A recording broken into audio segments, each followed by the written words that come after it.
Seigneur notre Dieu, en ce matin nous voulons t'offrir ce culte. Nous voulons nous concentrer sur ta personne et nous oublier nous-mêmes, Seigneur. Là où nous sommes, nous voulons te célébrer, nous voulons t'adorer et nous voulons pour ce faire utiliser le psaume 100, qui est un psaume de louange. Le psaume 100, vous pouvez prendre vos Bibles. Là où vous êtes, au verset 1er, il est noté « Poussez vers l'Éternel des cris de joie, vous tous habitants de la terre. Servez l'Éternel avec joie. Venez avec allégresse en sa présence. Sachez que l'Éternel est Dieu. C'est lui qui nous a fait et nous lui appartenons. Nous sommes son peuple et le troupeau de son pâturage. » Au verset 4, il est dit « Entrez dans ses portes avec des louanges, dans ses parvis avec des cantiques.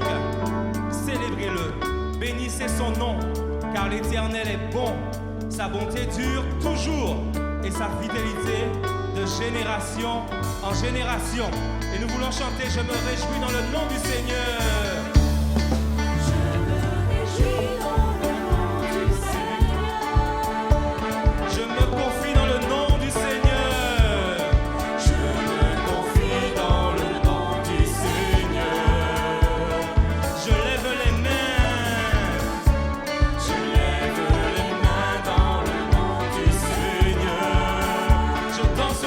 Dans le nom du Seigneur, je danse de joie dans le nom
ton Dieu est bon, ton Dieu est fidèle. Et ce matin, si tu es dans la peine, tu vas chanter avec nous ce chant. J'échange toutes mes peines. Laisse tomber ta peur, abandonne-les pour la joie du Seigneur. Et ensemble, nous allons dire oui, oui, oui, Dieu. Alléluia. J'échange toutes mes peines.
Et nous voulons dire ça. Gloire pour bon Dieu. Adoration pour bon Dieu. Chapeau bas pour bon Dieu. Parce que les mérites louange.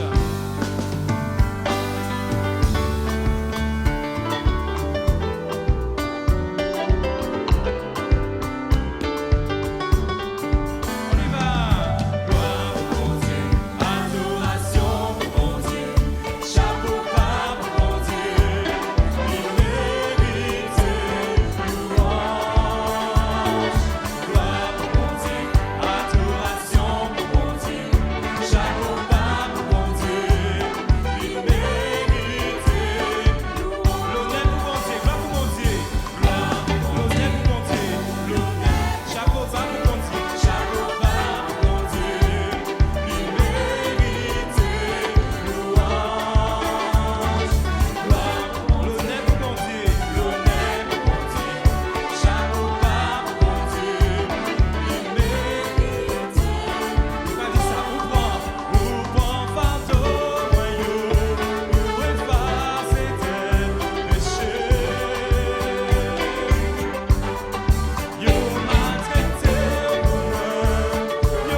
Dieu. Gloire pour bon Dieu, l'honneur pour bon Dieu, chapeau bas pour bon Dieu, l'immérité, Louange,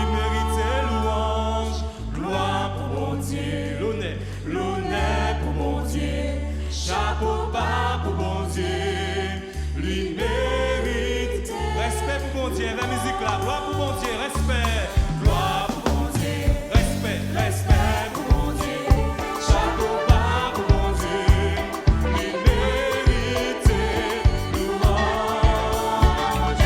Gloire pour bon Dieu, respect, respect pour bon Dieu, chapeau bas pour bon Dieu, l'immérité, louange, l'immérité,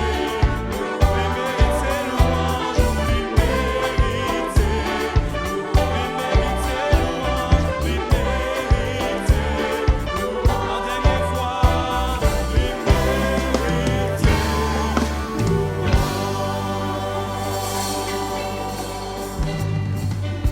alléluia.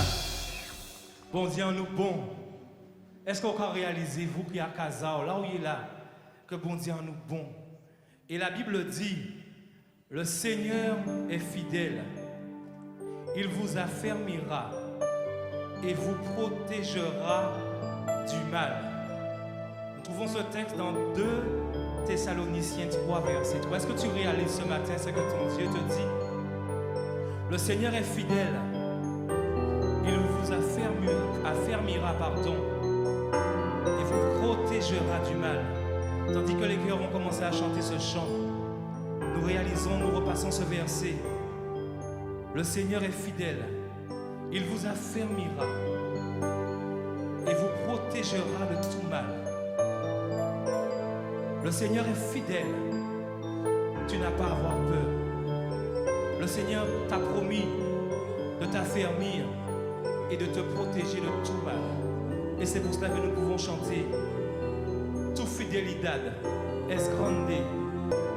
C'est ce que nous allons chanter. Tu fidelidad. Tu fidelidad es grande. Tu fidelidad es incomparable. Nadie como tú. Nadie como bendito Dios. Bendito Dios. Grande es tu fidelidad.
traversons, nous savons que toutes choses concourent au bien de ceux qui aiment Dieu. Alors ce matin, je veux te louer. Et toi qui es chez toi, loue ton Dieu, adore ton Dieu, célèbre ton Dieu, proclame ton Dieu, aime ton Dieu, célèbre ton Dieu. Oui, Seigneur. Jésus.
de Dieu. Que le Seigneur bénisse son serviteur. Merci Seigneur.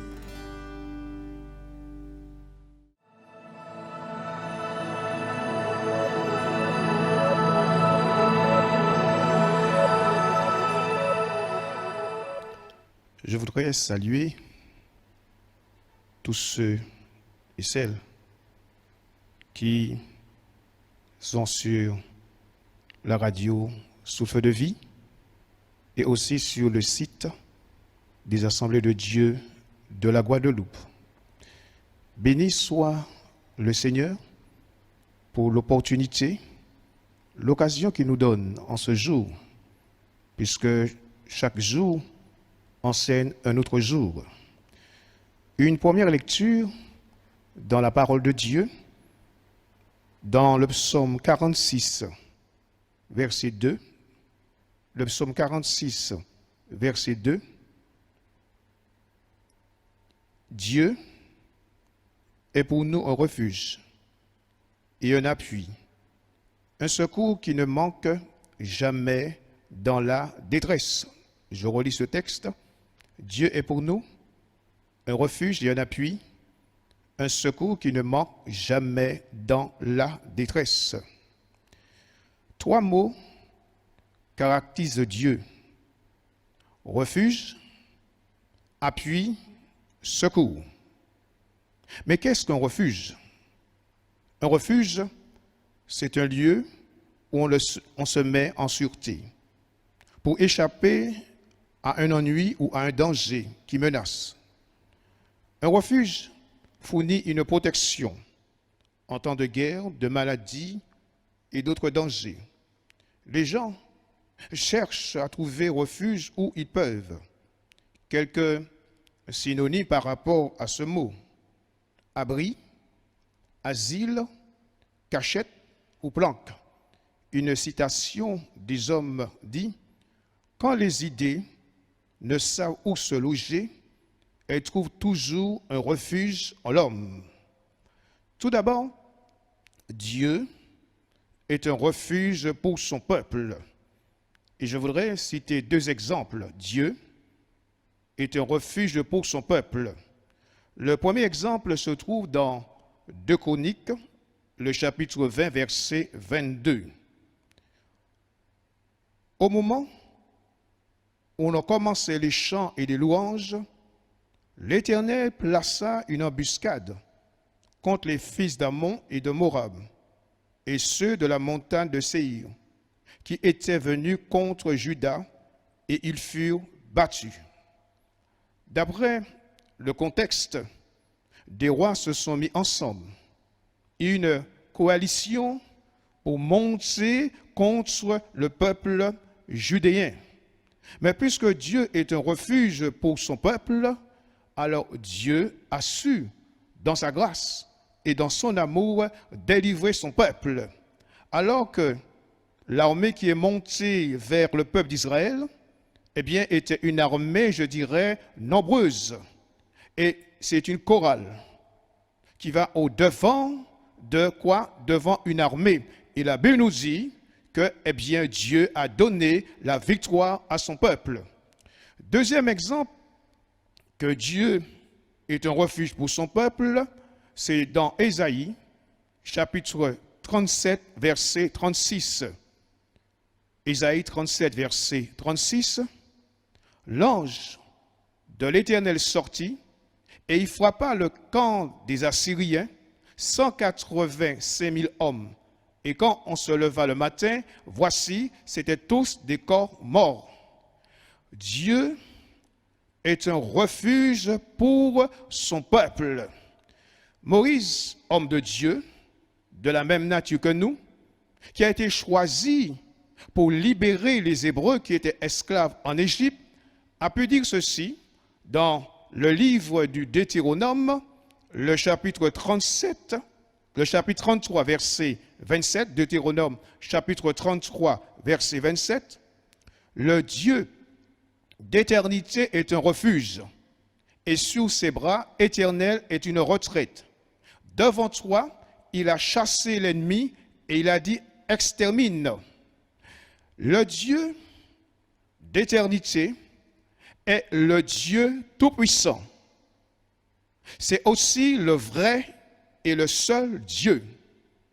Le Dieu d'éternité, l'Écriture nous dit, en Dieu, il n'y a ni changement ni ombre de variation. Le Dieu d'éternité est le Dieu de toute chair. Et quand Jésus, à un moment donné, a pu dire « Or, la vie éternelle, c'est qu'ils te connaissent, toi, le seul vrai Dieu. » Le Dieu d'éternité, c'est celui qui vit à jamais. Le Dieu d'éternité, c'est celui qui est assis sous son trône avant l'envoi du déluge. Alors, le Dieu de l'éternité est un refuge pour son peuple. Que dit la parole de Dieu dans le psaume 62, verset 8? En tout temps, peuple, confiez-vous en lui.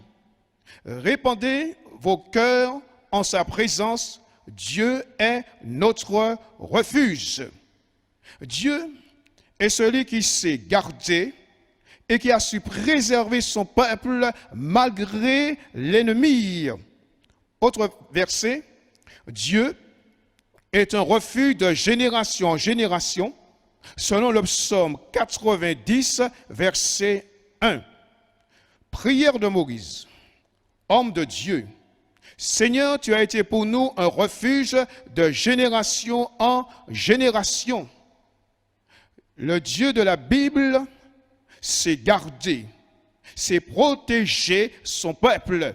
Et puisque Dieu avait dit à Moïse, va en Égypte et délivre mon peuple, et Dieu avait donné un ordre spécifique à Moïse, tu vas conduire le peuple où? Dans un pays où coule le lait et le miel. Et Dieu a su garder son peuple.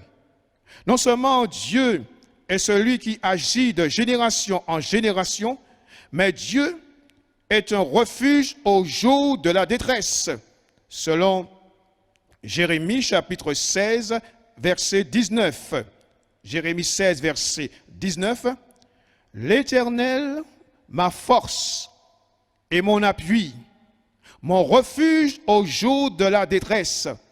Des nations viendront à toi des extrémités de la terre, et elles diront, nos pères n'ont hérité que le mensonge de vaines idoles qui ne servent à rien.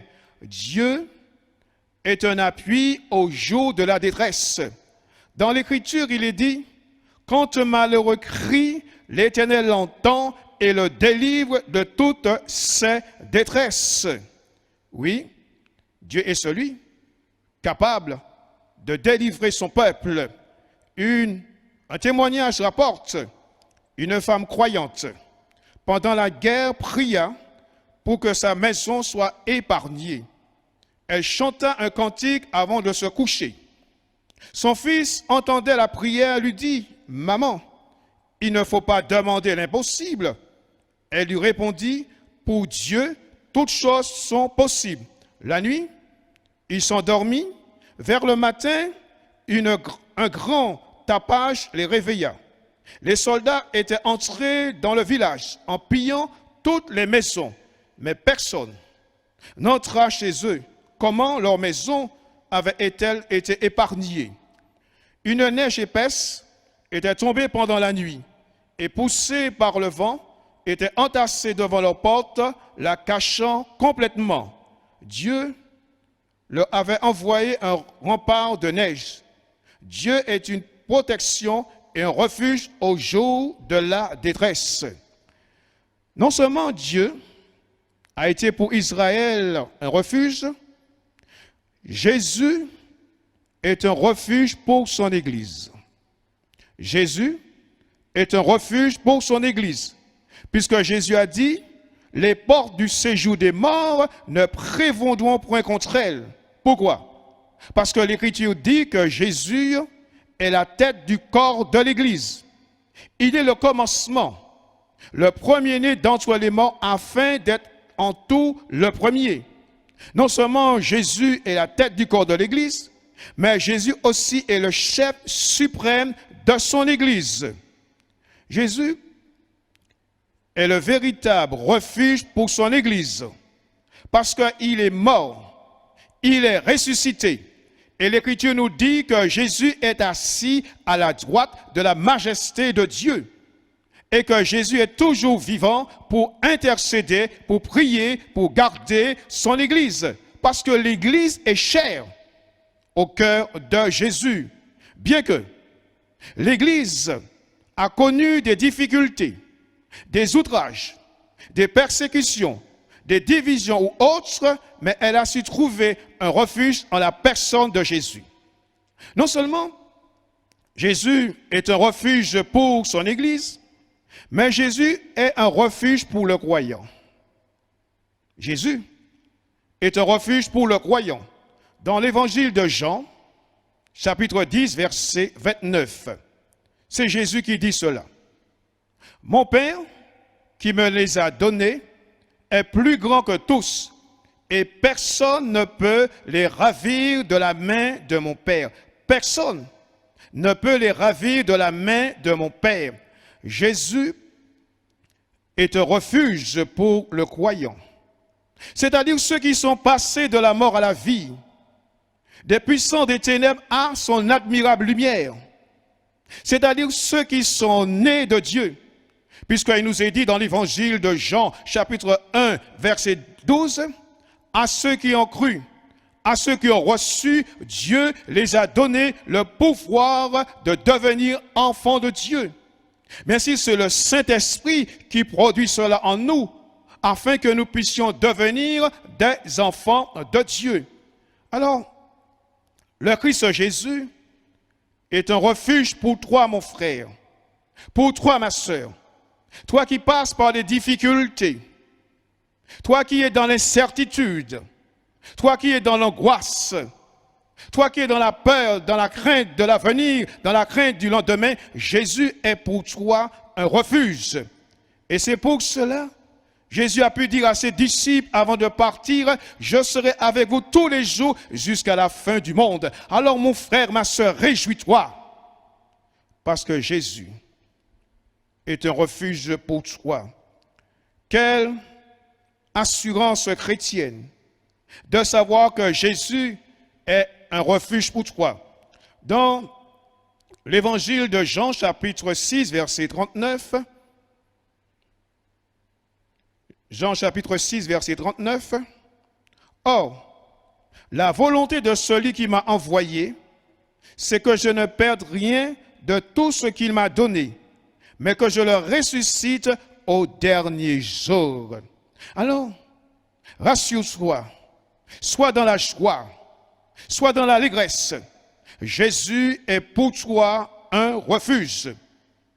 Deuxièmement, Dieu est un appui.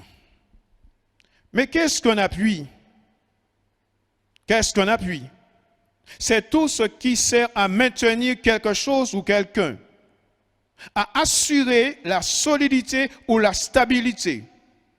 Un appui, c'est un support. Avoir besoin d'un appui pour marcher. Quelques synonymes par rapport à ce mot. Un soutien, une aide, une protection. Connaissez-vous quelqu'un qui n'a vraiment eu aucun problème? Pour l'un, c'est la santé. Pour l'autre, c'est son travail. Pour un autre, c'est sa famille ou ses amis. Jésus est un appui. Que dit le psaume 37, verset 5? Recommande ton sort à l'Éternel. Mets en lui ta confiance et il agira. Selon une autre traduction, demeure tranquille, appuyé sous l'Éternel et attends-toi à lui. Certaines personnes s'appuient sur leur sagesse, sur leur savoir-faire, sur leur richesse, sur leur pouvoir, sur leur intelligence, ou sinon dans l'homme moderne. Que dit Proverbe, chapitre 3, verset 5? Confie-toi en l'Éternel de tout ton cœur, et ne t'appuie pas sur ta sagesse. Voyez-vous, devant les grands dangers, Dieu sera toujours pour vous, frères et sœurs, amis, un appui. Il est le seul et le véritable appui dans les épreuves, puisque dans le psaume 18, verset 6, « Dans ma détresse, j'ai invoqué l'Éternel. J'ai crié à mon Dieu. De son palais, il a entendu ma voix, et mon cri est parvenu devant lui à ses oreilles. » Le Dieu de la Bible est fort. Il est puissant. Nul n'est comparable à lui. Nul n'est semblable à lui. Alors, en ce jour, vous pouvez venir tel que vous êtes, venir vers celui sur lequel vous pouvez vous appuyer, parce que il est le Dieu d'éternité. Il est le roc inébranlable. Avec lui, vous avez tout à gagner. Oui, Dieu est un appui. Pour exemple, dans 1 Samuel, chapitre 30, verset 6, David fut dans une grande angoisse, car le peuple parlait de le lapider, parce que tous avaient de l'amertume dans l'âme, chacun à cause de ses fils et de ses filles. Mais David reprit courage en s'appuyant sur l'Éternel, son Dieu. Quel bel exemple! David était un homme de la même nature que nous, un homme selon le cœur de Dieu, un homme choisi pour accomplir les desseins et la volonté de Dieu. Mais David savait vers qui se tourner dans des grandes difficultés et dans les grandes épreuves. Et c'est pour cela nous sommes appelés à suivre l'exemple de David. Voyez-vous, tout ce qui est écrit dans la parole de Dieu, c'est pour notre propre instruction. Vous qui êtes découragés, angoissés, malades, fatigués, entendez l'appel de Jésus, un appel pathétique, un appel solennel. Vous tous qui êtes fatigués et chargés, venez à moi et je vous donnerai du repos. Vous qui êtes souffrants, alors faites comme David. Appuyez-vous sur le Dieu fort, sur le Dieu puissant, en qui il n'y a ni changement, ni ombre de variation. Et la Bible dit de Jésus qu'il est le même, hier, aujourd'hui et éternellement. Dieu est le rocher des siècles. Il est le Dieu d'éternité. Il est un ferme appui. Il est un roc inébranlable. Il ne se laisse pas déstabiliser par aucune situation. Où pouvons-nous trouver un appui si ce n'est que dans la parole de Dieu? L'apôtre Paul exhorte une des églises du Nouveau Testament, en l'occurrence l'assemblée de Philippe, où il est dit dans Philippiens chapitre 4, verset 7. Puissiez-vous vous laisser exhorter, encourager par ce verset. Et la paix de Dieu, qui surpasse toute intelligence, gardera vos cœurs et vos pensées en Jésus-Christ. Vous qui êtes déboussolés, vous qui ne savez quoi faire, sachez que Dieu, en la personne de Jésus, est un appui. Que dit le psaume 84, versets 5 et 6? Heureux ceux qui placent en toi leur appui. Ils trouvent dans leur cœur des chemins tout tracés. Lorsqu'ils traversent la vallée de Baca, ils la transforment en un lieu plein de sources et la pluie la couvre aussi de bénédictions. Notez ceux qui traversent la vallée de Baca. Ils ne font que traverser, mais ils ne s'arrêtent pas. Ils ne s'arrêtent pas. Ils ne font que traverser. Et peut-être que vous traversez une épreuve. Vous traversez une difficulté. Qui que vous soyez, où que vous soyez, se peut que vous écoutez par rapport à la radio Souffle de Vie, sur le site de la Fédération des Assemblées de Dieu. Peut-être aussi que vous êtes au centre pénitentiaire. Peut-être aussi que vous êtes à l'hôpital. Vous traversez des difficultés. Jésus n'a-t-il pas dit à ses disciples, « Je suis avec vous tous les jours jusqu'à la fin du monde ». Voyez-vous, la meilleure des bénédictions qu'un être humain puisse recevoir, c'est la présence de Dieu dans sa vie. Oui, Dieu est un appui. Le chrétien se confie avec bonheur et assurance en celui qui est près de tous. Dieu est un appui sûr. Ceux qui s'appuient sous Dieu sont heureux. Je répète, ceux qui s'appuient sous Dieu sont heureux, car ils ne font que traverser la vallée de Baca. Dieu est leur appui et les permet d'arriver jusqu'au bout. Troisièmement, Dieu est un secours. Deux exemples. Premier exemple, la tempête apaisée. Jésus dit à ses disciples, passons de l'autre côté. Voyez-vous, un ordre de Jésus ne se discute pas. Jésus ne parlemente pas avec les hommes. Jésus ne discute pas avec les hommes. Mais Jésus donne un ordre à ses disciples. Passons de l'autre côté. Qui a organisé cette traversée si ce n'est que Jésus? Et la Bible nous dit, pendant la traversée, chose d'imprévisible, chose d'inattendue, il y a eu quoi? Une tempête, un ouragan. Et les disciples étaient des marins pêcheurs, des hommes qui connaissaient la mer. Et la mer était tergiversée. La mer était en furie. Et les disciples ont essayé de s'en sortir pour atteindre l'autre rive. Mais ils n'arrivaient pas, alors que Jésus dormait dans la barque. La mer est déchaînée.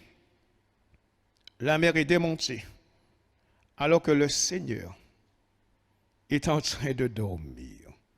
Et là, puisqu'ils ont vu qu'ils allaient s'enfoncer, ils vont interrompre le maître dans son sommeil, en disant, maître, tu t'inquiètes pas de ce que nous périssons en créole?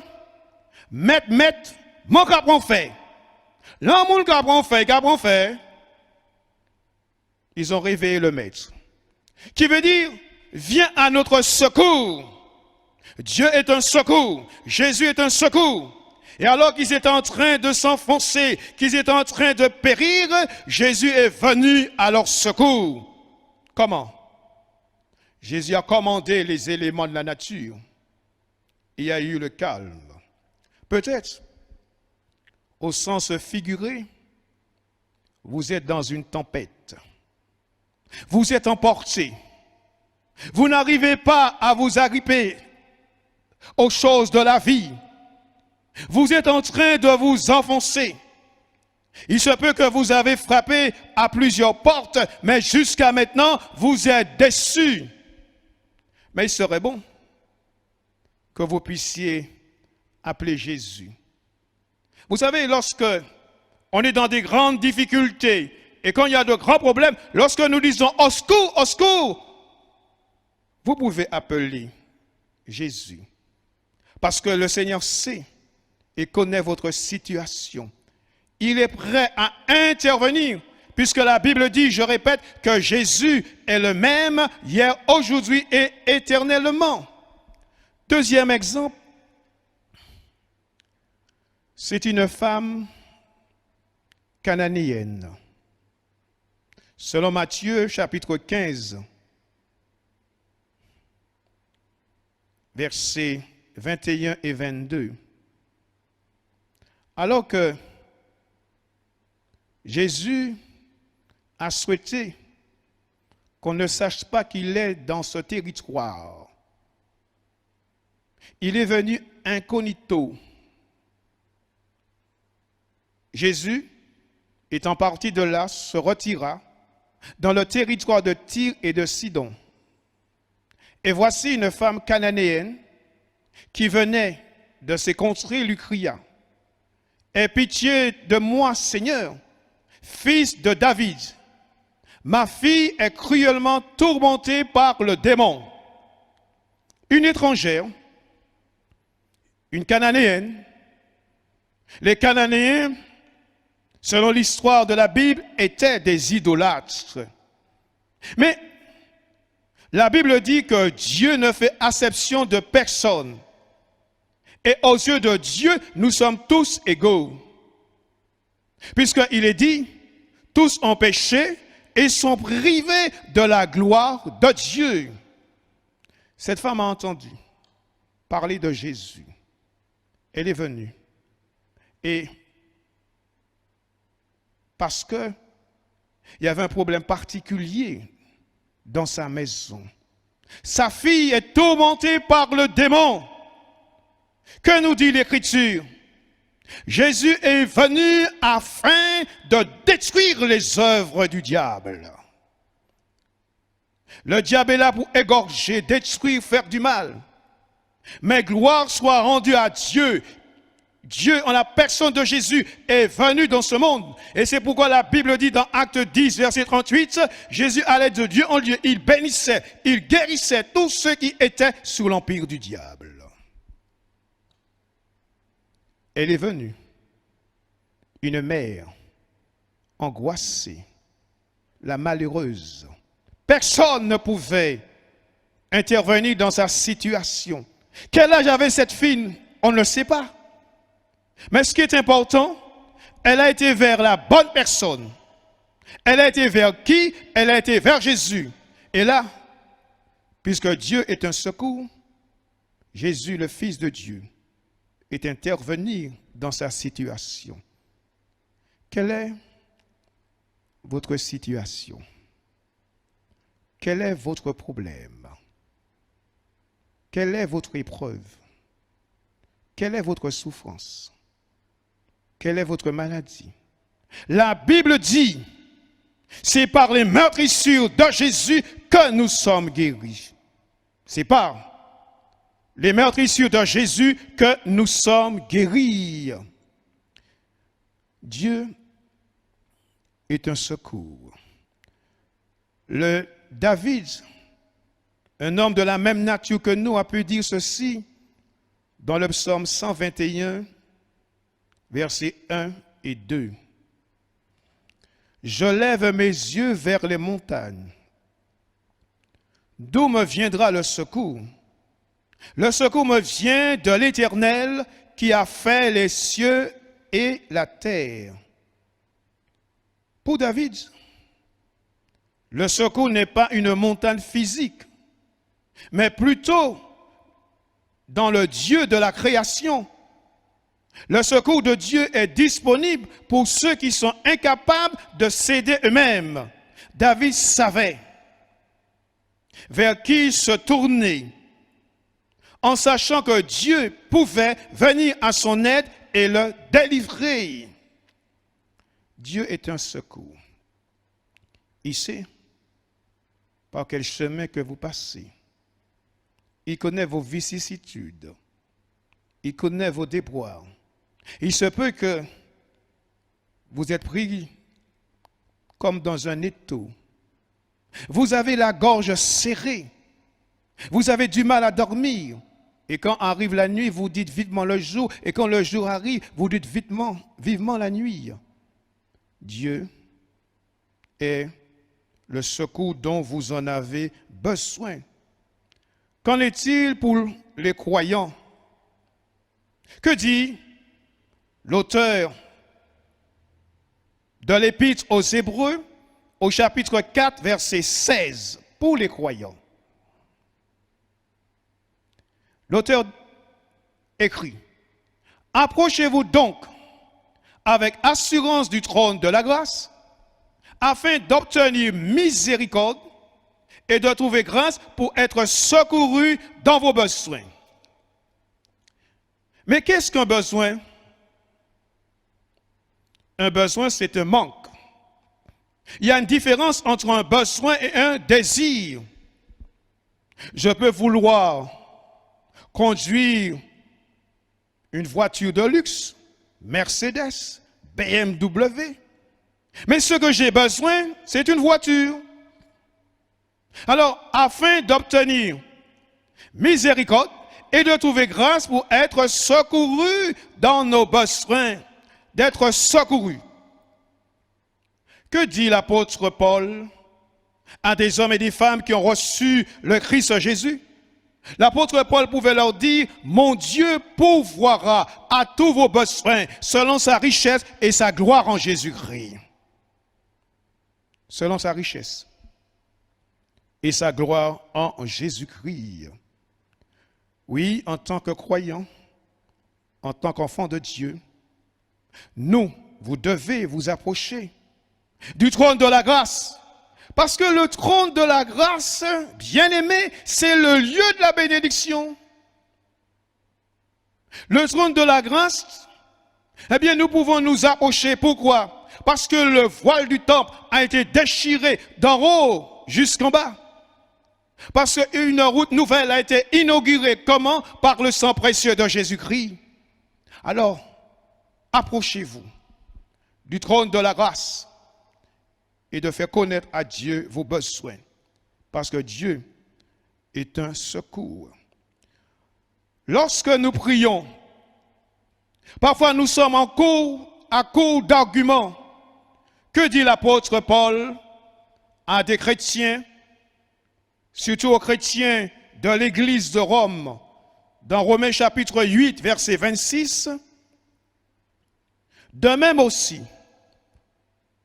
l'Esprit nous aide dans notre faiblesse, car nous ne savons pas ce qu'il nous convient de demander dans nos prières.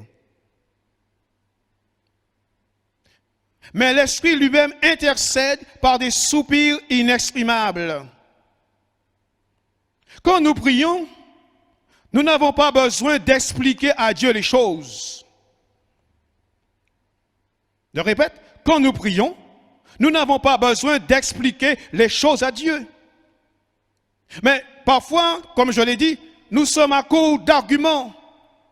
Nous ne savons quoi demander. Mais l'Esprit qui est en nous, l'Esprit qui vit éternellement, c'est ce dont nous en avons besoin. Et l'Esprit intercède auprès de Dieu par des soupirs inexprimables. Ça veut dire que l'Esprit de Dieu vient à notre secours. Et quand l'Esprit de Dieu vient à notre secours, à ce moment-là, nous prions selon le centre de la volonté de Dieu. La réaction normale du chrétien dans l'épreuve est de se tourner vers le Seigneur afin de trouver du secours en tout temps, du secours en toutes circonstances. Cherchons l'aide et le secours auprès de Dieu qui est notre Père céleste. Le secours dans la souffrance. Dieu connaît le degré de ta souffrance. Le secours dans la maladie. Et cette maladie est en train de te ronger. Cette maladie est là. Et cette maladie te conduit dans une faiblesse. Mais gloire soit rendue à Dieu. Dans la souffrance, dans la maladie, le Dieu créateur Celui qui est la personne la plus puissante dans l'univers est capable de venir à ton secours, que ce soit dans la souffrance, dans la maladie. Il est aussi un secours dans tes soucis. Il est aussi un secours dans tes inquiétudes, mais aussi au jour de la détresse. Le secours se trouve auprès de Dieu, toujours prêt à intervenir en notre faveur. Que dit le psaume 62, verset 8? Sur Dieu repose mon salut et ma gloire, le rocher de ma force, mon refuge est en Dieu. De telles paroles, de telles exhortations, eh bien, ces choses sont là pour nous aider à reprendre courage, à persévérer, à ne pas baisser les bras. Et il se peut que, à cause d'une difficulté, à cause d'une épreuve, tu t'es arrêté. Dieu est le Dieu qui est prêt à te secourir. Ce que tu as besoin de faire, c'est de placer ta faible main dans sa forte main. En conclusion, que disent les fils de Corée selon notre texte d'introduction, le psaume 46, 2 versets 3 et 4. C'est pourquoi nous sommes sans crainte quand la terre est bouleversée et que les montagnes chancellent au cœur des mers. Quand les flots de la mer mugissent, écument, se soulèvent jusqu'à faire trembler les montagnes. Il est mentionné que la terre est bouleversée. Les montagnes chancellent au cœur des mers. Les flots de la mer mugissent, écument. Les fils de Corée disent, nous sommes sans crainte. Waouh! Il faut de l'ardiesse. Il faut du courage pour le dire. Quand les éléments chancellent, bouleversés, nous sommes dans un monde actuel où tout est bouleversé. Chose que le monde n'a jamais connue. À cause d'un virus, tout est à plat. Mais les fils de Corée disent, nous sommes sans crainte. Pourquoi? Parce que pour eux, Dieu est un refuge. Dieu est un appui.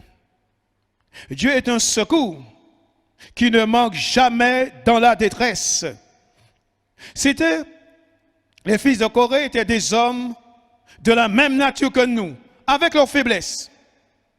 Mais ils font part d'une confession, d'une déclaration de foi. Nous sommes sans crainte.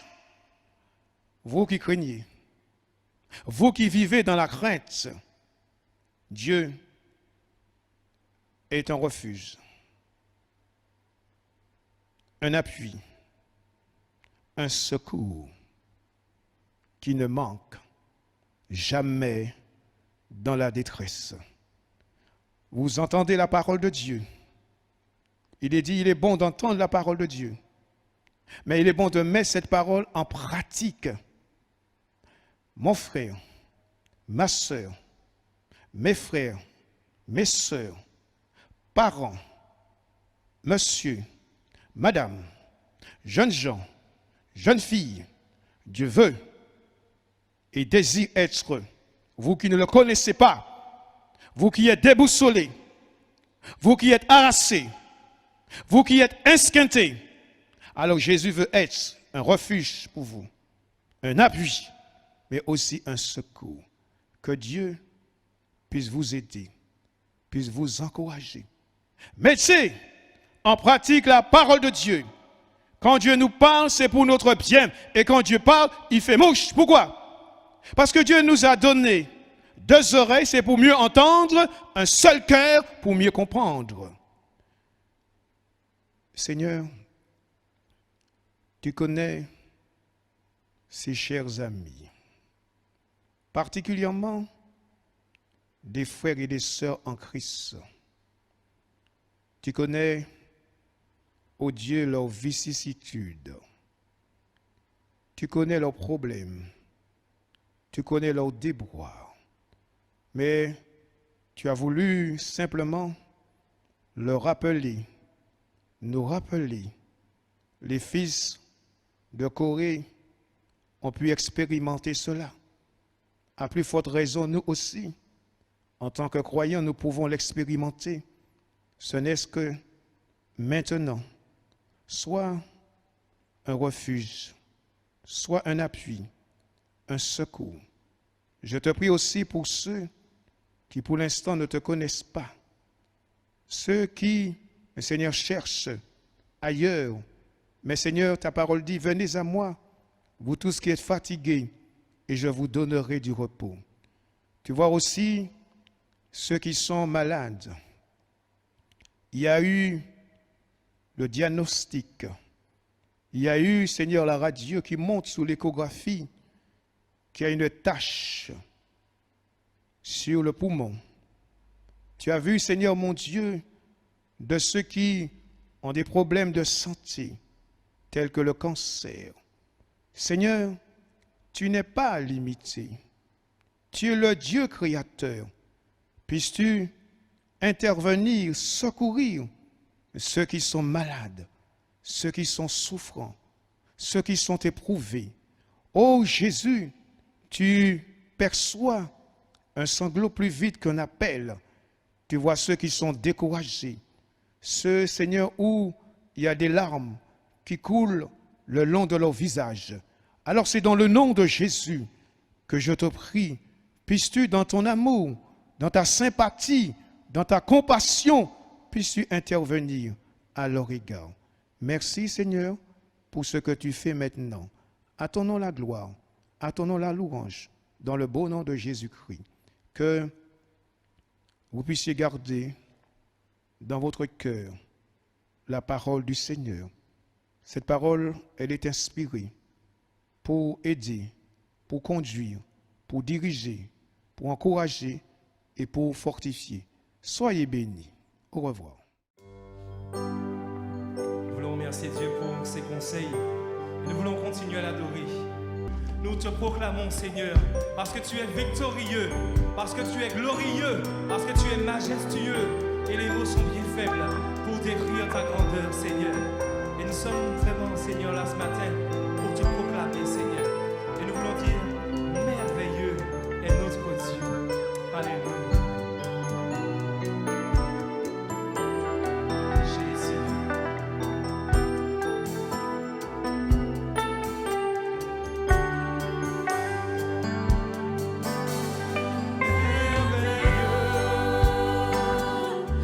Notre Dieu, tu es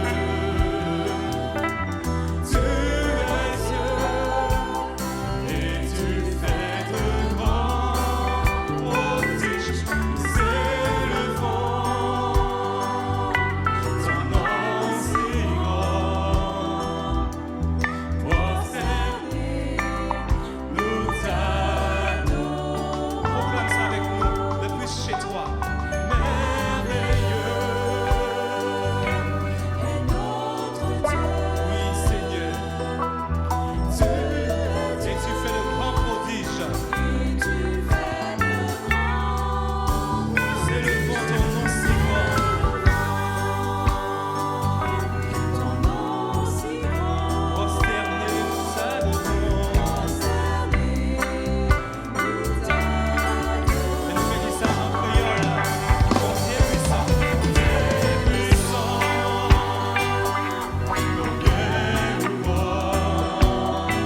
Seigneur, et nous voulons terminer ces moments, ce culte offert à notre Dieu, avec ce chant encore qui proclame une grande vérité. Tu transformas l'eau en vin, toucha l'aveugle par ta main. C'est dans la Bible qu'on trouve cela, mais c'est dans la vie de plusieurs également, qui ont vu Dieu agir dans leur vie, qui ont vu Dieu délivrer déjà eux-mêmes, ainsi que leurs familles, leurs amis. Alors on va proclamer ça. Si tu es assis, alors lève-toi et louons Dieu ensemble avec ce chant.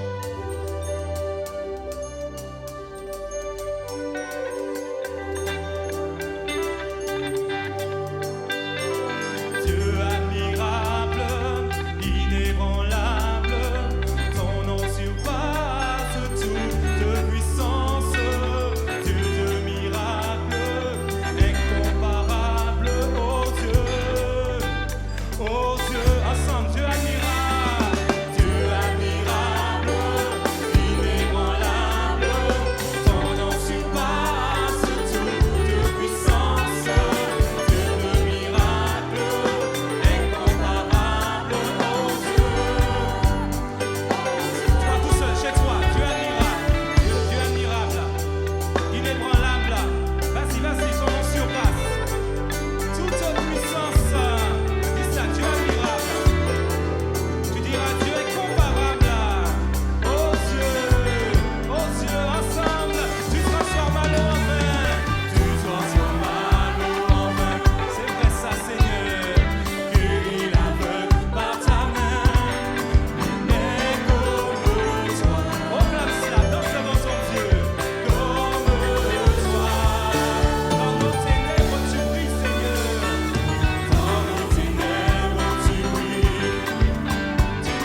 semaine à vous.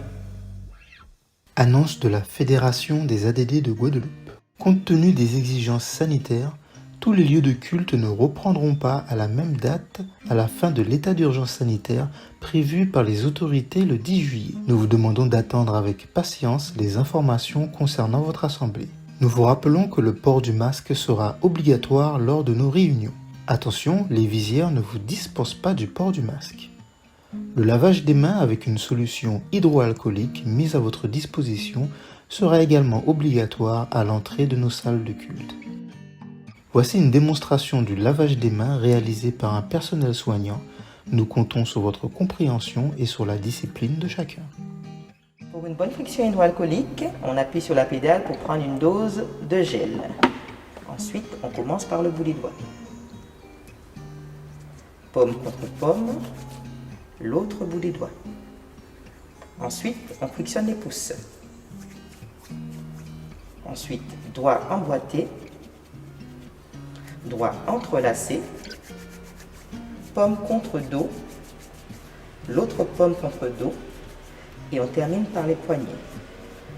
Cette friction dure 20 à 30 secondes. Et si c'est pas sec, on recommence les mêmes gestes. Le bout des doigts, paume contre paume, l'autre bout des doigts, les pouces, doigt emboîté, doigt entrelacé, paume contre dos, l'autre paume contre le dos. Voilà. À l'attention des bien-aimés de l'Assemblée de Dieu de Grand Camp, l'ouverture se fera le mercredi 15 juillet. Il y aura 4 cultes répartis sur la semaine, le lundi, le mercredi, le vendredi et le dimanche, aux horaires habituels des réunions, 9h pour le dimanche. Afin de respecter les mesures barrières et la distanciation physique, le nombre de places au sein du temple est réduit et l'inscription pour assister au culte est désormais obligatoire. Les inscriptions se feront à ces numéros 05 90 90 04 93 ou au 06 90 63 10 90 de 8h à 12h à partir du mardi 7 juillet. Pour les autres assemblées, nous reviendrons vers vous très prochainement au travers du site internet addguadeloupe.com, la radio RSV ou directement via vos responsables spirituels. Bon dimanche à tous et soyez bénis.